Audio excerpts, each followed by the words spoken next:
शाहू फुले आंबेडकर आश्रमशाळांना अनुदान मिळालंच पाहिजे। नागरिक सरांना न्याय मिळालाच पाहिजे। नागरिक सरांना न्याय मिळालाच पाहिजे। बीडच्या केज तालुक्यातील शाहू फुले आंबेडकर आश्रमशाळेतील शिक्षक धनंजय नागरगोजे यांनी फेसबुक पोस्ट करत आत्महत्या केली। या आत्महत्येनंतर त्याच आश्रमशाळेतील शिक्षकांनी बीडच्या जिल्हाधिकारी कार्यालयासमोर आमरण उपोषण पुकारलंय। आज या उपोषणाचा दुसरा दिवस आहे। शाहू फुले आंबेडकर ही आश्रमशाळा विना अनुदानित आहे, त्याला अनुदान देण्यात यावे अशी आश्रमशाळेतील शिक्षकांची मागणी आहे। याचबरोबर शिक्षकांच्या अजून मागण्या काय आहेत ते पहा। स्वर्गीय धनंजय नागरगोजे यांनी आत्महत्या केल्यानंतर त्यांच्या कुटुंबाला आर्थिक मदत मिळावी, त्याचबरोबर त्यांच्या पत्नीला शासकीय सेवेत रुजू करावं आणि शाहू फुले आंबेडकर 165 आश्रमशाळेला वेतन श्रेणीप्रमाणे 100% अनुदान मिळावं, यासाठी आम्ही आज कलेक्टर ऑफिस समोर बसलेलो आहेत। नागरगोजे सरांना न्याय मिळाला पाहिजे। त्यासोबतच त्यांना 50 लाख रुपयाचं शासनाने आर्थिक मदत केली पाहिजे आणि त्यांच्या पत्नीला शासकीय सेवेत रुजू करून घेतली पाहिजे, अशा आमच्या प्रमुख मागण्या। सोबतच शाहू फुले आंबेडकर अनिवासी आश्रमशाळा महाराष्ट्र राज्याची जी संघटना आहे, या संघटनेअंतर्गत येणारे महाराष्ट्र राज्यातील सर्व शाळातील कर्मचारी आणि शिक्षकेतर कर्मचारी, शिक्षक या सर्वांना शासनाच्या व्हीजेएनटी धर्तीनुसार 100% अनुदान देण्यात यावं, अशी आमची एकमुखी मागणी आहे।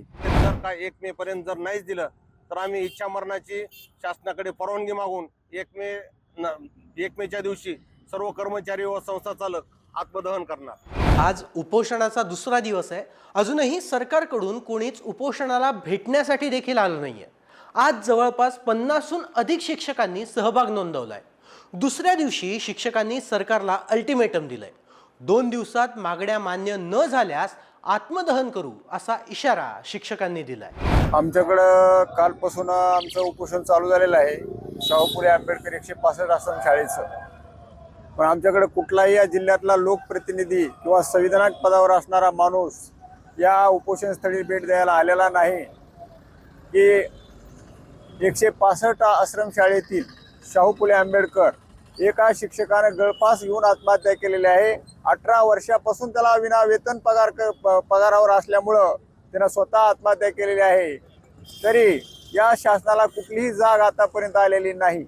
8 मार्च 2019ला त्या शासनानं 20% GR काढून अनुदान देतो असा GR काढलेला आहे, तरी आजपर्यंत 1ही रुपया अनुदान या आश्रमशाळेला मिळालेले नाही। पुढचा इशारा काय असणार तुमचा? पुढचा इशारा असा आहे, जर या शासनाला जर जाग आली नाही तर हे आंदोलन अतिशय तीव्र करण्यात येणार आहे।